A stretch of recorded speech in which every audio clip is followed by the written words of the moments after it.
হাই বন্ধুসকল নমস্কাৰ ইউটিউব চেনেলৰ প্ৰফেশ্যনেল লগো কেনেদৰে বনাব লাগে তাৰ বিষয়ে এই ভিডিঅ'খনত আলোচনা কৰিম তো বন্ধুসকল ভিডিঅ'খন স্কিপ নকৰাকৈ সম্পূৰ্ণ ভিডিঅ'খন চাই থাকক কাৰণ স্কিপ কৰিলে সম্পূৰ্ণ ভিডিঅ'খন বুজি নাপাবও পাৰে তো বন্ধুসকল এইখিনিতে এটা অনুৰোধ যদি ভিডিঅ'খন ভাল লাগে তেনেহ'লে লাইক কৰিব আৰু সাবস্ক্ৰাইব কৰিবলৈ নাপাহৰিব আৰু নতুন নতুন ভিডিঅ' সকলোৰে আগত পোৱাৰ কাৰণে বেল আইকনটি বজাই দিব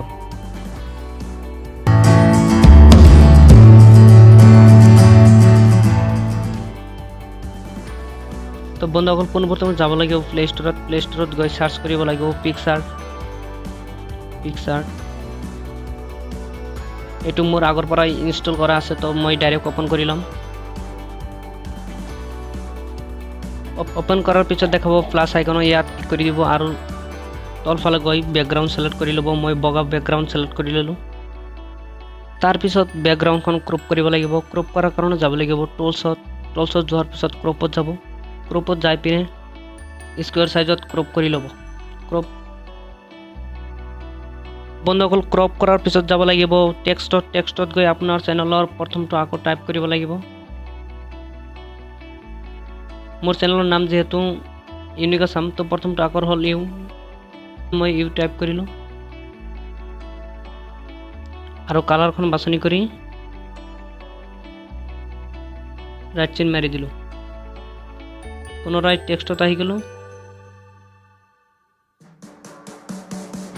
টাইপ কৰিলো বাছনি কৰিলো কালাৰ বাছনি কৰাৰ পিছত ৰাইট চিনত ক্লিক কৰিলো ক্লিক কৰাৰ পাছত পুনৰ আকৌ টেক্সটত যাম টেক্সটত গৈ সম্পূৰ্ণ চেনেলৰ নামখন লিখি দিম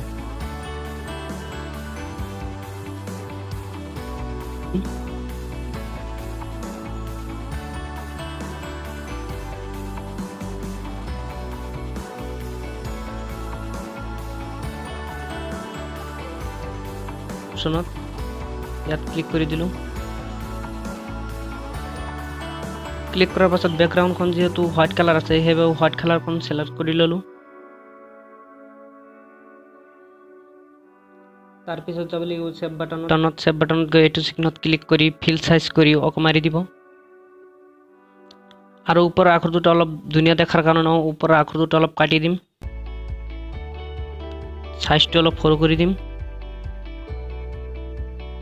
এটা অলপ ৰোটেশন কৰে দিম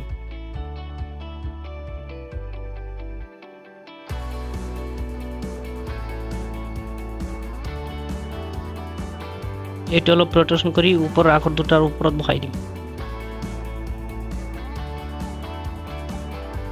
এতিয়া মাৰি দিলো ৰাইট চিন ড্ৰপ ক্লিক কৰাৰ পিছত কালাৰটো ব্ল্যাক আছে ব্ল্যাকে থাকিব দিয়ক কালাৰটো বাছনি কৰাৰ পিছত যাব লাগিব সেভ বাটনত গৈ ঘূৰণীয়াটো ক্লিক কৰি দিব ক্লিক কৰাৰ পিছত এই সাইজটো অলপ সৰু কৰি দিব সৰু কৰাৰ পিছত অক মাৰি দিব মাৰাৰ পিছত এই ঘূৰণীয়াখন টানি দিব টানি দিয়াৰ পিছত ৰাইট চিনত ক্লিক কৰি দিব তাৰ পিছত যাব লাগিব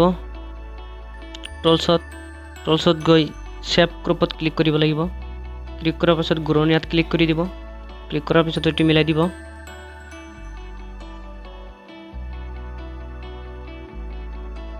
মিলাৰ পিছত সেভ কৰি দিব